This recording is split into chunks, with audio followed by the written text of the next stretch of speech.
Chers auditeurs, Dear listeners, bonjour. welcome in Comme d'Archi Podcast Season 3 Saison 3, dans le monde fascinant des architectes. and in the architectural projects. Je suis Anne-Charlotte Deponte, passionnée d'architecture et docteur des universités en histoire de l'archi. I am one of the spokespersons of Anne-Charlotte, who is a PhD in architecture history. Merci Thank you d'être avec moi aujourd'hui. to be with us today. Et And maintenant, now, lundi en français, place au talent. and Wednesday, let's talk projects. In English, of course. Bienvenue dans Comme d'Archi. Chers auditeurs, bonjour. Tous nos vœux 2022. Ravi de vous retrouver aujourd'hui en compagnie de Tom Benoît. Bonjour Tom. Bonjour, Bienvenue dans Comme d'Archi. merci Anne-Charlotte. Merci de venir jusqu'à nous lors de votre escapade parisienne. Merci à vous, merci de m'inviter surtout. Je suis très heureuse de commencer l'année avec vous. C'est également le cas, je suis très heureux d'être avec vous. Vous êtes philosophe, écrivain et essayiste. On dit de vous que vous êtes le premier philosophe à classer le mimétisme comportemental parmi les instincts. Oui, par rapport à une théorie que j'ai élaborée qui s'appelle donc la théorie de l'instinct mimétique. On peut peut-être en parler, ça... En 2 secondes dans l'introduction, Voilà, mais il n'y a pourquoi pas. rien de propice avec l'architecture, mais la théorie de l'instinct mimétique, c'est une théorie qui me semblait essentielle justement à démontrer, parce qu'il y a un aspect omniprésent du mimétisme, de la copie, de l'imitation dans la société, dans la construction des sociologies, des civilisations, des cultures. Et je me suis aperçu justement que le mimétisme ne dépend pas de la volonté consciente de l'individu, c'est-à-dire ne dépend pas de la volonté psychologique, psychique, mais est ancré dans le corps, dans l'empreinte corporelle. Et pour vous prendre l'exemple le plus factuel, vous démontrez ça avec un exemple assez précis, la traduction la plus universelle du mimétisme, c'est la reproduction. On se reproduit non pas parce qu'on le veut, et si une femme brune est enceinte d'un homme aux cheveux noirs, l'enfant sera probablement brun, non pas parce que les deux parents l'ont voulu, mais parce que c'est l'expression de leur instinct mimétique. Donc... Ouais. Moi, je dis que l'homme est grégaire. Vous avez une terminologie plus factuelle. Alors, je suis tout à fait d'accord avec vous et j'ai l'habitude d'exprimer très fréquemment les semblables que l'on peut retrouver dans le choix des mots. Parce que l'on emploie mimétisme, la grégarité, faire pareil, copier, imiter, c'est exactement la même chose. C'est exactement la même chose. Donc, l'architecture vous a interpellé à un moment donné. Ouais. Vous allez nous raconter pourquoi. Et citons de vous Instinct mimétique et solitude asservie, paru chez Plume Édition, ou encore votre entretien avec Rudy Ricciotti. Ouais, Vous êtes proche de cet architecte d'ailleurs. c'est un ami, Je pense que c'est la grande gueule de l'architecture d'aujourd'hui. Oh, je crois. Et je pense qu'il est plus à classer, même à l'heure actuelle, parmi les intellectuels de cette période, de ce siècle, que seulement comme architecte. Évidemment, ce qui nous a liés, c'est le point commun de la passion pour l'architecture, pour la philosophie également, parce que c'est quelqu'un qui est un passionné de philosophie, de littérature philosophique, comme moi. Il aime beaucoup des auteurs comme Léon Bloy, Barbey d'Aurevilly, Nietzsche également comme philosophe. Il peut lire un petit peu de Schopenhauer, donc c'est vraiment un intellectuel, Rudy, quelqu'un de très brillant. Enfin, vous publiez en ce début 2022 Aphorisme sur l'architecture. Oui. On a hâte de le découvrir, mais vous allez nous en parler dans la deuxième partie de l'émission. Alors, qui êtes-vous, Tom ? Quel est votre parcours, votre jeunesse ? Quelles ont été vos études ? Pourquoi la philosophie ? Pourquoi l'architecture ? Comment les deux disciplines se croisent dans votre trajectoire ? Eh bien, écoutez, c'est assez intéressant, qui plus est parce que peu de philosophes, peu de sociologues, de psychologues se sont intéressés à l'architecture. Et donc, dans un certain sens, ça me laisse une voie assez neutre, royale, en quelque sorte. Et de notre côté, il y a très peu de références. Il y a très peu de références disponibles, donc il y a beaucoup de travail, justement, dans l'analyse, et c'est ce que je fais, on en reparlera tout à l'heure dans Aphorisme sur l'architecture, quant à l'expérience de la matérialité, de la matière, analyser également la sociologie sous-jacente qui plane au-dessus de toutes les formes de création architecturale. Et par rapport à mon parcours, pour être très factuel et très clair, lorsque j'étais enfant, quand j'avais 5 ou 6 ans, je pensais que je deviendrais architecte. Ah oui. J'étais très intéressé, vous avez choisi le bon mot d'ailleurs, interpellé par l'architecture, par la dimension omniprésente, je crois, de l'architecture.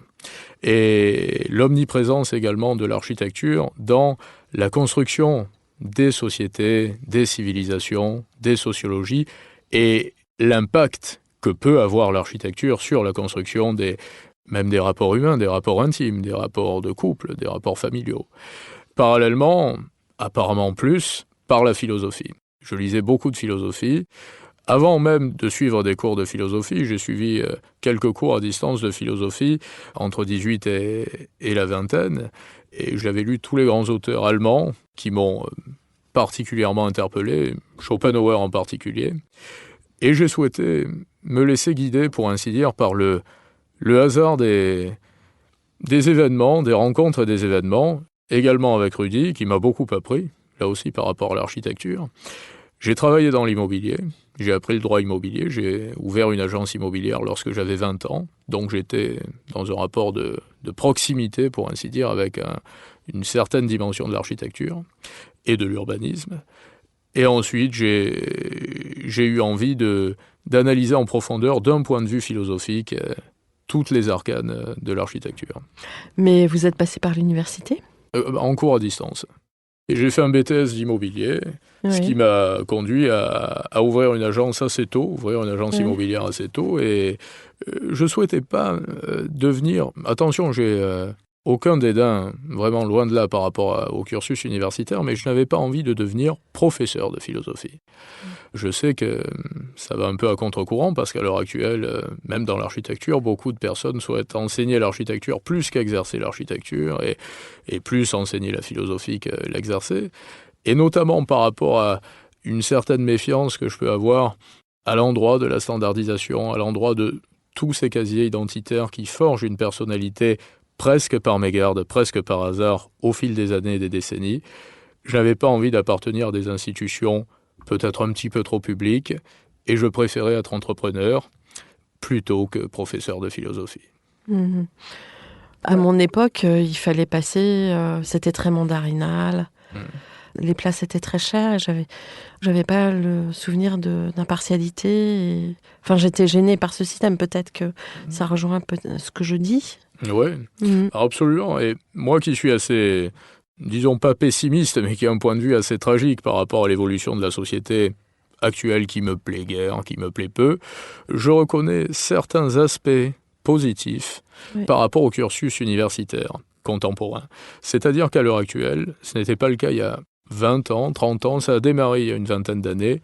Je pense que quiconque peut, à force d'efforts, exercer dans le cursus universitaire, démarrer de très brillantes carrières et peut-être devenir des électrons libres également par la suite. Ce qui n'était pas le cas il y a une trentaine d'années. C'était plus difficile.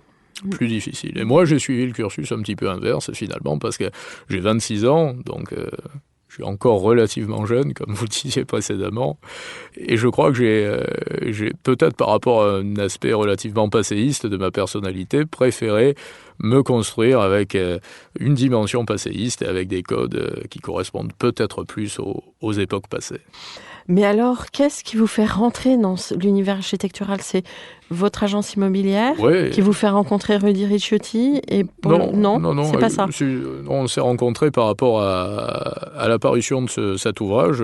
J'avais écrit, je lui avais envoyé un écrit. On a échangé, il m'avait reçu dans son agence à Bandol. Et la rencontre avec Rudy Ricciotti ne concerne pas du tout l'architecture. C'est une rencontre qui est induite par la passion commune pour la philosophie et parce qu'il a été interpellé par un écrit que je lui avais fait parvenir. Et c'est ensuite qu'on a entamé des discussions plus architecturales, pour ainsi dire.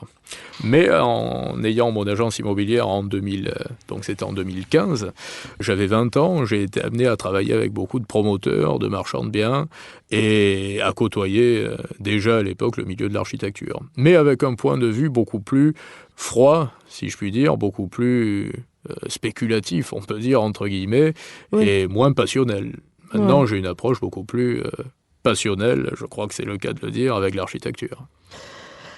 Alors, l'une de mes questions récurrentes dans Comme d'Archi, est-ce qu'aujourd'hui vous avez le sentiment d'avoir accompli ce que vous imaginiez quand vous êtes sorti de vos études supérieures ? Alors, je vais vous répondre d'une façon un petit peu détournée. J'ai l'impression, et peut-être un petit peu bateau, mais tant pis, je vais me permettre la ringardise, à mon âge, j'ai le droit encore. J'ai l'impression d'accomplir ce que je pressentais comme ce qui devait être ma vie lorsque j'étais jeune, adolescent ou à la sortie de l'enfance. Le cursus scolaire m'a peu intéressé par rapport justement à la dictature normative de la création de la personnalité, de l'intellect, du tempérament, de ce qui doit être un champ culturel.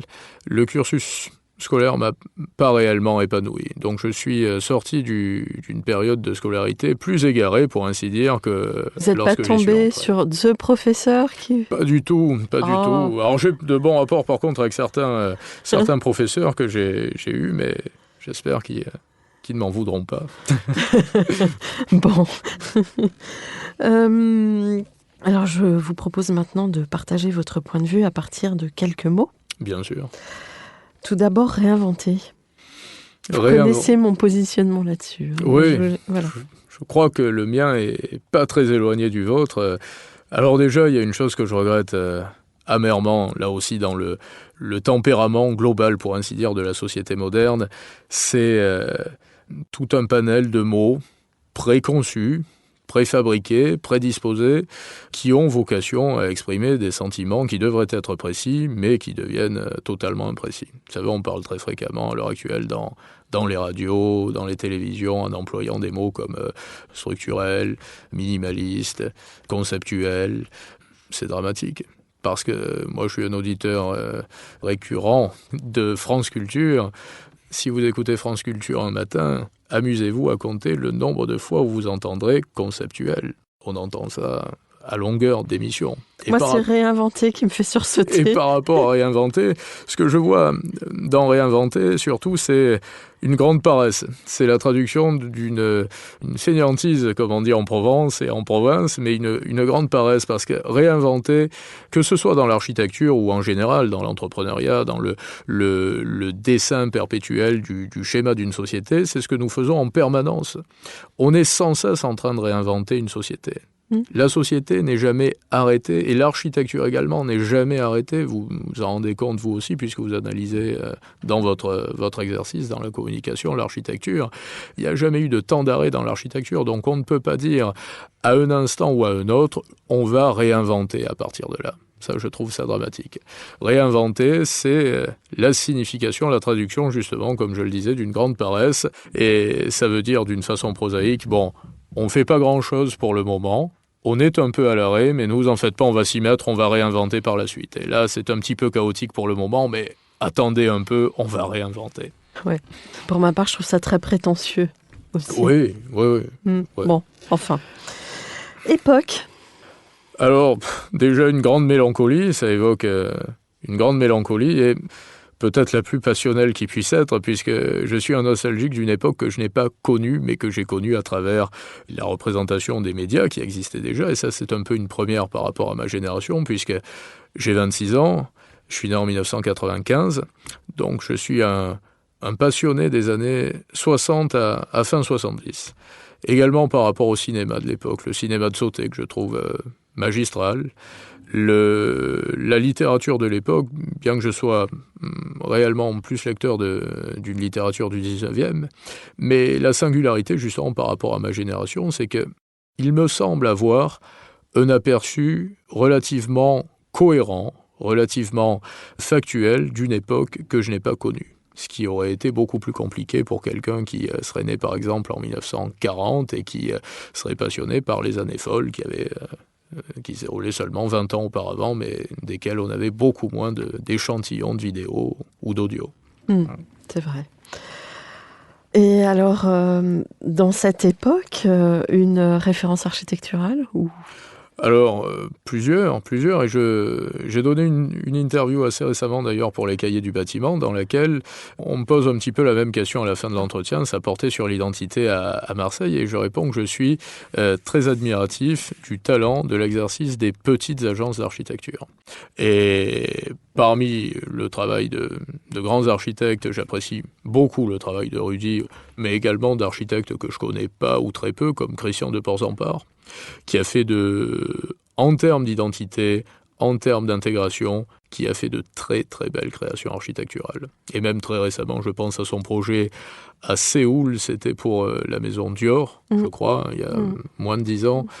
C'est magnifique. En termes d'identité, on est au paroxysme de la traduction identitaire de l'architecture. Projet, justement, on enchaîne en dehors des années 60, à part Porzampar à Séoul. Des projets récents. Peu importe. Ouais. Pour prendre un exemple assez récent, j'ai été interpellé donc, par le dernier prix de l'Équerre d'Argent, qui a été décerné il y a quelques semaines. Ah oui, le projet à Neuveux-Seine, je crois que c'est Atelier PNG Architecture, Julien Boideau et Emilien Robin qui sont architectes Absolument. associés. Et pour une raison assez précise, c'est que j'ai vu ce qu'on perçoit assez rarement, que ce soit dans la remise de prix en architecture, en littérature ou en cinéma, la récompense d'un projet, d'un travail, et pas la récompense d'un budget, d'une carrière, d'une image, d'une représentation globale. Parce que dans les prix, ce qui est dramatique, même dans les prix littéraires, c'est que, on peut le dire entre nous, et si quelques auditeurs nous entendent, il y a beaucoup de sympathie qui conduit à la remise de prix. D'une façon détournée, je ne dis pas que les prix sont truqués, pas du tout. Mais oui, il y a un entre-soi. Il y a un entre-soi. Et dans cet Équerre d'Argent, j'ai perçu réellement la récompense d'un projet, parce qu'il y a un très petit budget. Je ne me rappelle pas exactement de la somme qui a été mise à disposition pour ce budget, mais c'est assez limité. Ça se fait en ruralité, c'est une petite agence d'architecture qui a étudié le projet, et on se rend compte justement que même dans une époque durant laquelle on retrouve beaucoup d'intelligence artificielle, une mondialisation qui me dégoûte, je peux le dire d'une façon assez on va y venir. Précise, malgré tout, des institutions comme l'Équerre d'Argent se résigne, si je puis dire, mais dans le sens vertueux du terme, à féliciter, à récompenser une petite agence d'architecture. Donc de petits entrepreneurs, de petits artisans, de petits artistes.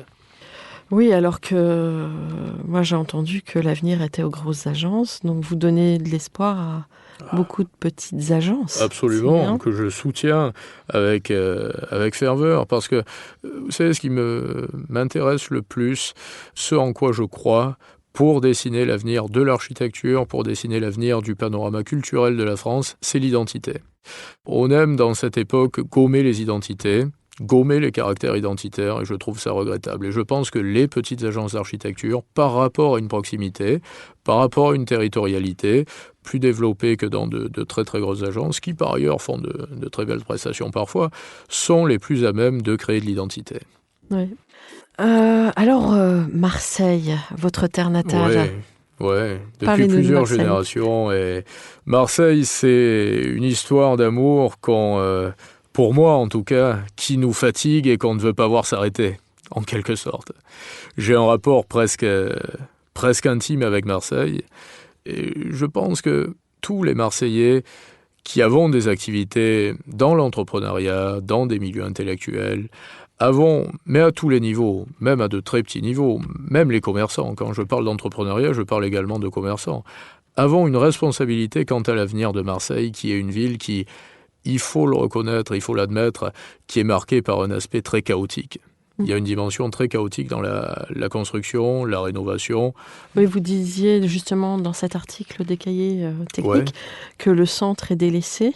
Oui, absolument. Ce qui est dramatique, parce que le centre d'une ville, même dans une époque justement où on s'attarde beaucoup plus sur les périphéries, sur des secteurs qui vont être propices à accueillir les résultats de la révolution numérique, le centre d'une ville reste, surtout dans une ville qui a un attrait touristique très développé comme Marseille, le centre névralgique de l'identité, du caractère identitaire de la cité.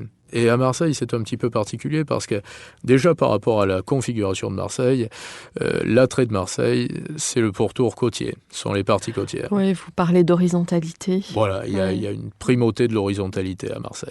Alors justement, comment concilier cette horizontalité avec l'absorption de populations de plus en plus croissantes, je crois. Oui, je pense que c'est... Pour éviter l'étalement urbain.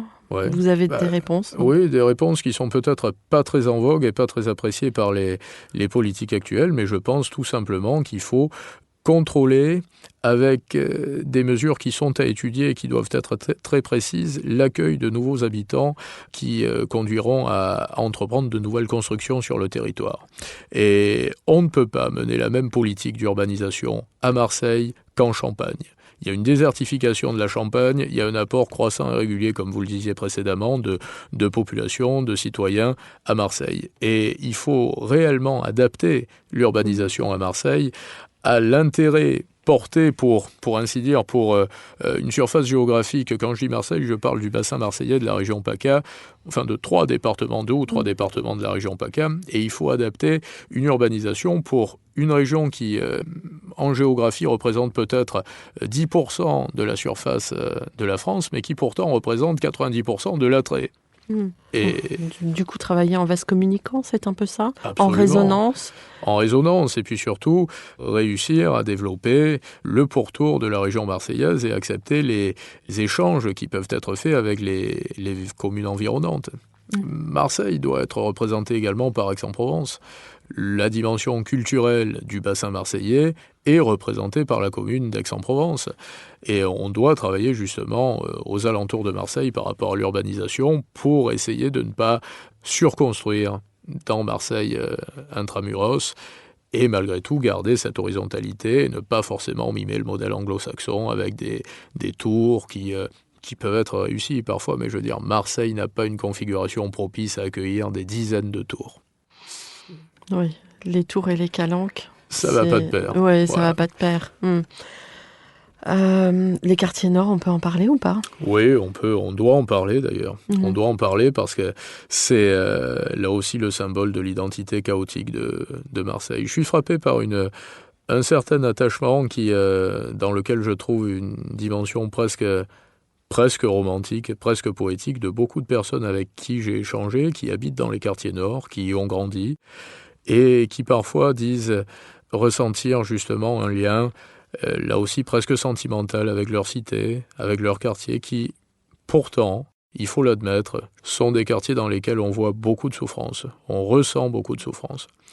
Et naturellement, lorsqu'on est enfant et que l'on grandit dans des quartiers relativement confortables de Marseille et qu'on fait un petit tour dans les quartiers nord, on est atteint, on est effrayé par la souffrance qui y règne, la saleté, pour le dire très clairement, la saleté dans laquelle les populations sont forcées de vivre, d'évoluer, les enfants, les adolescents, donc ceux qui se construisent, qui grandissent dans ces quartiers.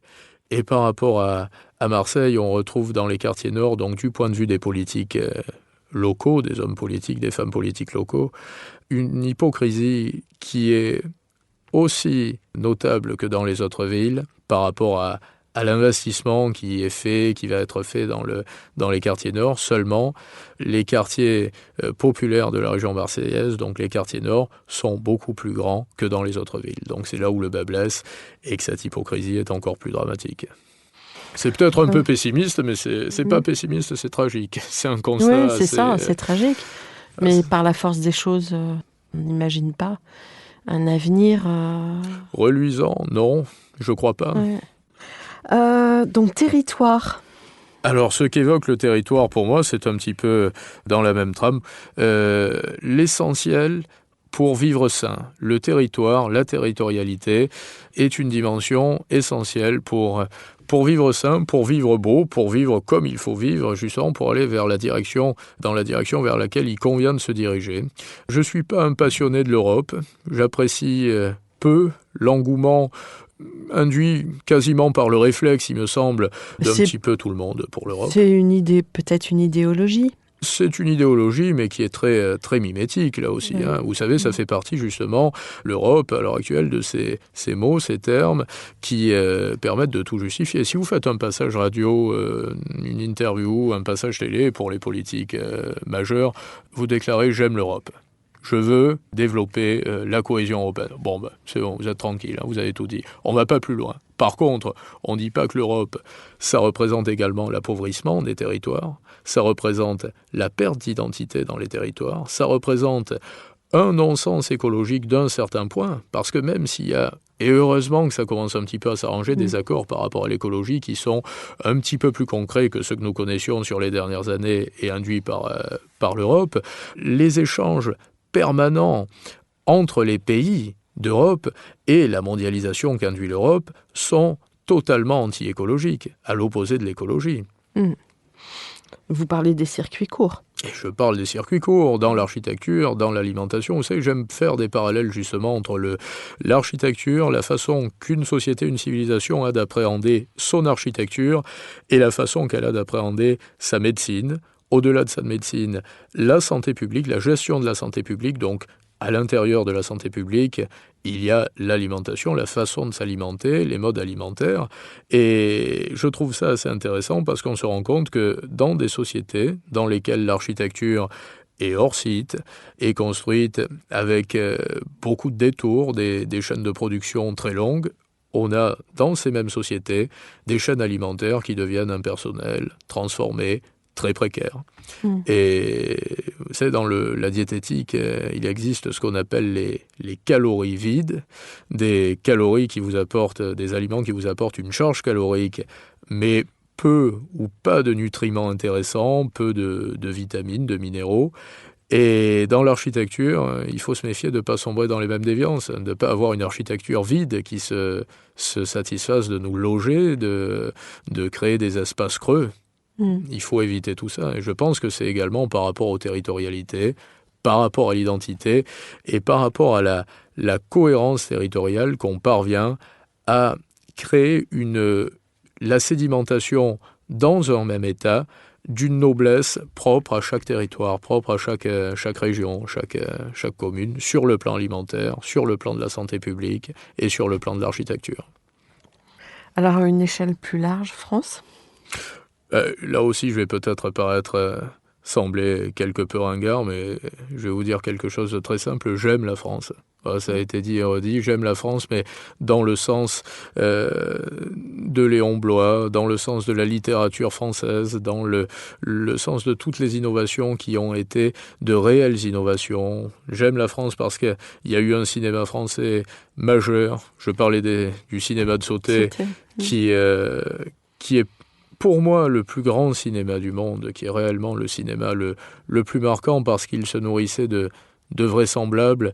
Et en 1h30, 1h40, 1h50 de film, si vous regardez César et Rosalie, vous avez un ouvrage de sociologie. Oui. Un ouvrage cinématographique de sociologie. Ça scrute.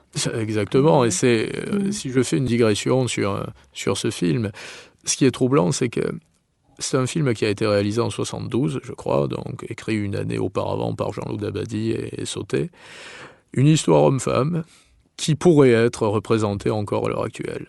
C'est magnifique tout de même d'arriver à un degré de création cinématographique si pertinent qui parvient à traverser les décennies et même les générations et les époques. Alors, technique ? Alors là, redescends là. Là aussi, c'est intéressant parce que je suis un passionné de la technique. Lorsque j'étais enfant, j'adorais les voitures. Et j'adorais les voitures, l'automobile, notamment par rapport à la dimension mécanique. Et vous savez, la vie d'enfant est assez importante pour percevoir celui que l'on est devenu. Parce qu'après, il y a beaucoup de sentiments inhibiteurs qui entrent en compte. Inhibiteurs qui peuvent être vertueux, mais qui sont inhibiteurs comme l'ambition, de notre côté la culpabilité, la honte, le sens du devoir, qui est plus développé également dans la vie d'adulte. Et tous ces sentiments deviennent inhibiteurs parce qu'ils nous égarent un petit peu. Mais lorsqu'on fait le petit exercice relativement amusant de se rappeler de ses passions d'enfant, on parvient à comprendre réellement quel était notre tempérament. Et j'aimais la technique. C'est notamment pour ça que j'aimais l'architecture. Je j'ai été séduit par la dimension concrète de certains segments scientifiques, artistiques et humains comme l'architecture, la médecine, la mécanique, l'automobile, une certaine idée de l'industrie. Et d'ailleurs, par rapport à l'architecture, c'est ce qui est assez singulier et ce qui constitue l'une des noblesses de l'architecture, c'est qu'un architecte aurait pu être un sculpteur, un peintre, un concertiste, devenir peut-être un médecin. Je connais beaucoup d'architectes qui m'ont confié avoir hésité entre la médecine et l'architecture. Mais, alors moins pour la médecine, ce sont des gens qui avaient besoin d'un exercice concret et qui n'auraient pas trouvé dans la sculpture, dans la peinture, dans l'exercice de soliste, la dimension scientifique, technique qu'ils trouvent dans l'architecture. Une technique constructive vous interpelle ? Alors, je pense qu'à l'heure actuelle... Sans tomber justement dans le bois à tout prix. Oui. Enfin, voilà. Oui, mais justement, vous voyez, je suis, même s'il m'est arrivé fréquemment, et je réitère pour des raisons fondées, de critiquer quelque peu la filière bois qui évolue mal, je pense, parce qu'elle est justement très conceptuelle, elle ressemble beaucoup à l'époque actuelle, avec beaucoup d'hypocrisie, beaucoup de précarité, beaucoup de fragilité. Dans quel sens, la précarité et la fragilité ? Parce que faire du bois, c'est intéressant si on le fait comme nous le faisions à l'époque revivaliste, ou même en faisant des charpents de bois comme on fait depuis un siècle, mais qui sont prévus pour traverser les décennies, pour traverser, sur ce même modèle, pour traverser les siècles. Mais créer une filière bois sans respecter les temps de sèche, en faisant du hors-site à tout prix, avec une déterritorialisation sous-jacente quasi permanente, ça c'est ce que je regrette. Par contre, évidemment qu'on va aller vers une modification du schéma architectural et qu'il va falloir penser à de nouveaux matériaux et de nouvelles façons de construire. Mais pour répondre à votre question, je suis profondément écologiste, mais totalement opposé, là aussi, à l'écologisme de façade qui plane à l'heure actuelle et qui repose sur des concepts très préfabriqués, justement. On dirait presque du hors-site, l'écologie à l'heure actuelle. On aime les labels, on aime les assemblées, les grenelles, les labels, la remise de labels. Mais c'est beaucoup de communication. C'est beaucoup de com, mais c'est pas ce qui constitue l'écologie. Et l'écologie, elle provient justement de la territorialité, de la mise en avant de la territorialité. Intelligence artificielle. Intelligence artificielle. J'ai eu l'occasion, il y a plus d'1 an, d'écrire, dans le cadre d'une commande pour une chaire Smart City, un rapport sur l'intelligence artificielle et dans l'architecture. Et j'ai trouvé ça très intéressant parce que, vous savez, lorsque vous allez vers un secteur dans l'analyse qui est pas réellement le vôtre, parce que moi j'avais justement beaucoup étudié le mimétisme comportemental, l'architecture de notre point de vue, d'un aspect plus sociologique et plus philosophique, mais pas du tout l'intelligence artificielle. En premier lieu, un grand travail de documentation. Et je me suis aperçu, au fil de l'écriture de ce rapport, que l'intelligence artificielle posait de grosses problématiques à l'heure actuelle en termes de création dans l'architecture. Notamment par rapport à le phénomène quasi éblouissant qui peut être induit par l'architecture paramétrique et ses prouesses. On arrive à une architecture paramétrique à en prendre plein les yeux très rapidement, même pour des architectes qui ont des années. J'ai échangé avec beaucoup d'architectes à ce sujet, notamment Olivier Leclerc, qui m'avait d'ailleurs interviewé pour la Maison de l'Architecture en parlant d'intelligence artificielle. Et lui s'intéresse beaucoup à l'architecture paramétrique. Et ça fait partie justement des points positifs, pour ainsi dire, de l'intelligence artificielle dans l'architecture. Derrière tout ceci, les points négatifs, c'est par rapport à la gestion qu'on les retrouve, la gestion des immeubles, la gestion de l'architecture. On peut être porter un intérêt par rapport à l'assistance de l'intelligence artificielle, mais un petit peu moins par rapport à la gestion. Et par rapport à l'intelligence artificielle dans l'architecture, ce qu'il faut remettre en considération, pour contextualiser, c'est qu'elle a fait son intégration avec la domotique dans les années 50. Les balbutiements de l'IA dans l'architecture, c'était avec la domotique. Donc on n'était pas sur de l'intelligence. Nous étions à l'époque sur de l'assistance à l'intelligence. Et c'est surtout ça qu'il faut souligner, c'est réussir à cerner l'instant durant lequel on quitte l'assistance pour faire appel à de l'intelligence. Et très fréquemment, c'est à l'instant durant lequel on fait appel à de l'intelligence artificielle qu'on en paye le prix dans la construction du schéma architectural. Je serais, mais pas seulement dans l'architecture, dans le reste de la société, plus fervent pour continuer dans de l'assistance à l'intelligence, mais pas réellement céder à l'intelligence artificielle. Parce que ça veut dire déshumaniser. Ce qu'il faut éviter, justement, et on revient un petit peu à l'écologie, c'est le coup de rein de trop. C'est le pas qui ne doit pas être franchi. L'intelligence artificielle, l'informatique, le numérique en général, doit représenter une assistance à l'entrepreneuriat, à la vie quotidienne, à la gestion de la santé publique également, mais ne doivent pas être si présentes qu'ils deviennent des déviances. Et on en vient aussi à la fragilité. Vous vous rendez compte de la précarité également de la gestion de l'architecture, des transports, de la santé publique dans laquelle nous avons sombré. On se rend compte à l'heure actuelle, en 2021-2022, que nous détenons des assistances à la réflexion, à l'intelligence très développées, et pour autant que l'on a perdu beaucoup de capacités. C'est quand même dramatique.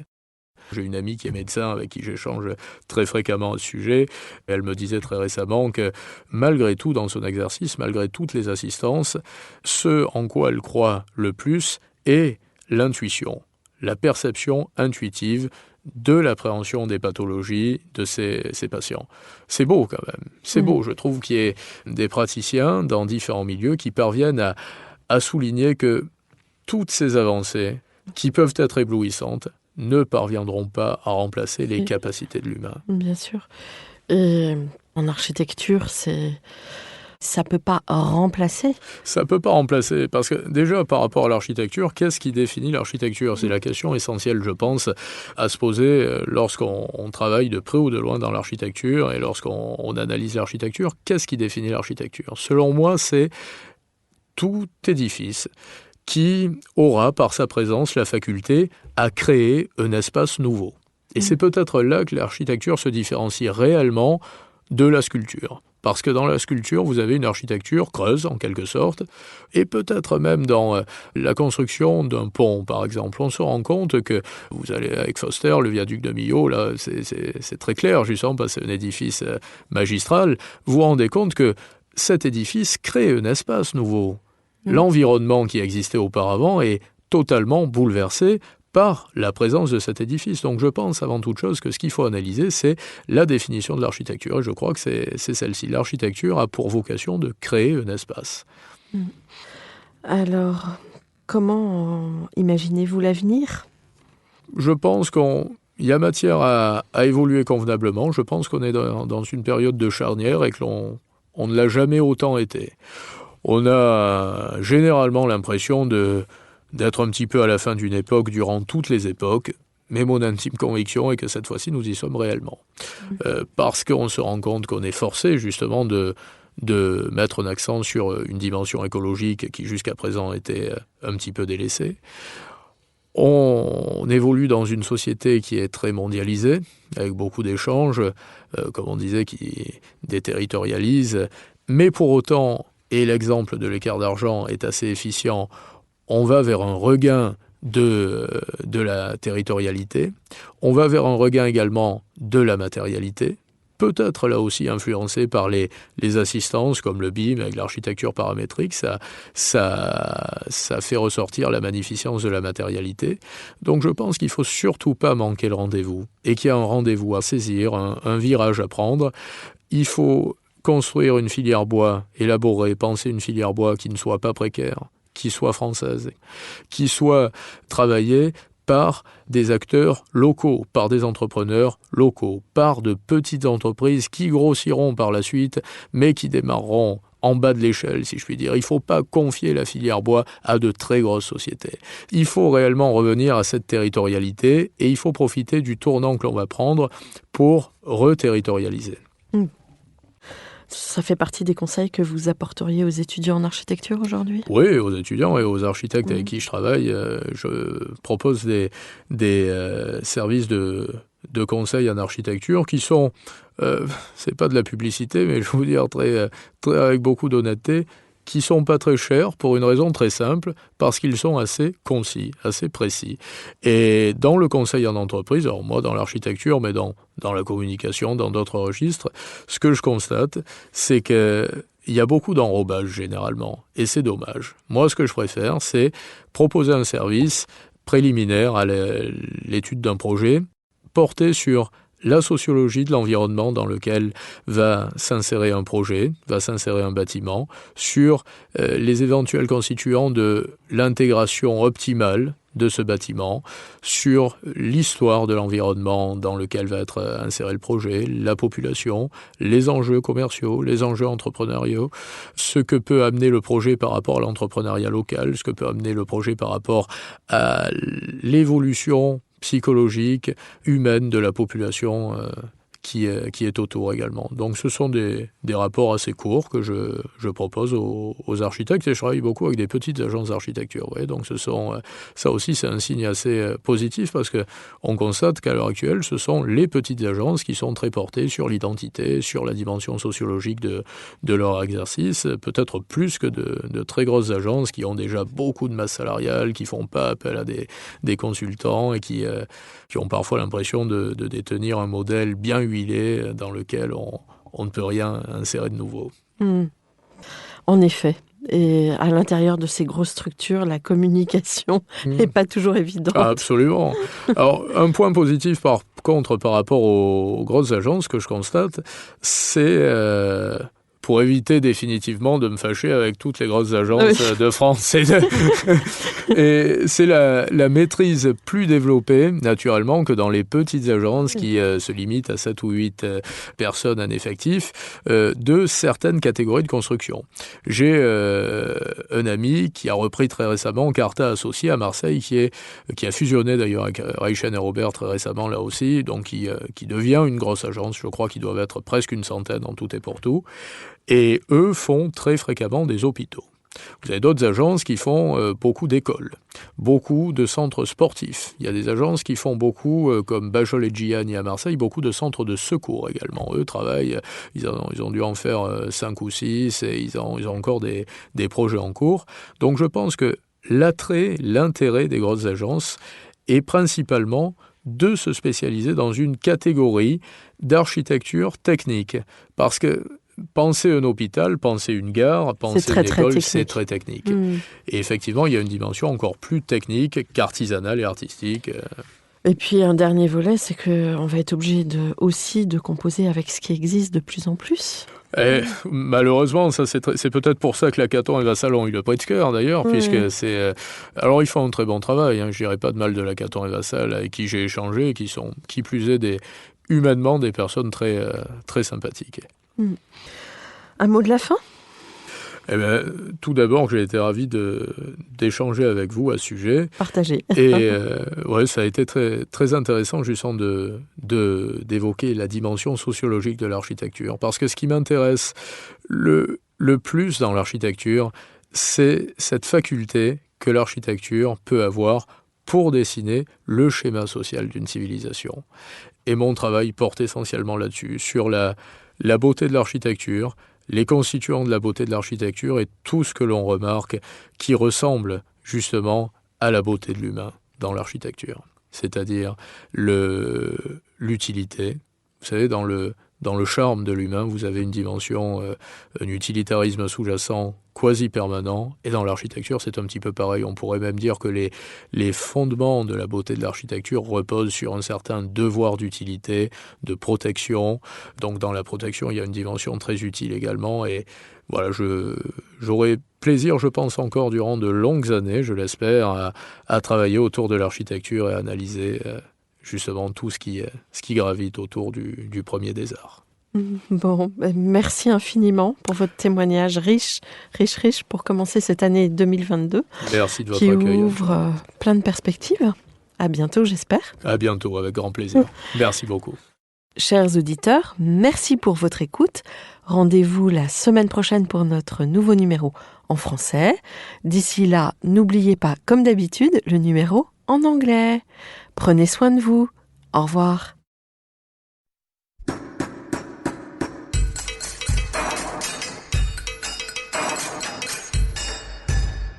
Chers auditeurs, merci pour votre écoute. Merci à Julien Rebourg, réalisateur, qui nous accompagne sur la partie son. N'oubliez pas de retrouver nos sujets en avant-première sur Instagram à l'adresse @comdarchipodcast. Si vous aimez ce podcast, favorisez sa diffusion en lui donnant 5 étoiles sur Apple Podcast, plus un petit commentaire, ou sur votre plateforme de podcast favorite. Et surtout, abonnez-vous pour écouter tous nos épisodes gratuitement. À bientôt, et d'ici là, prenez soin de vous.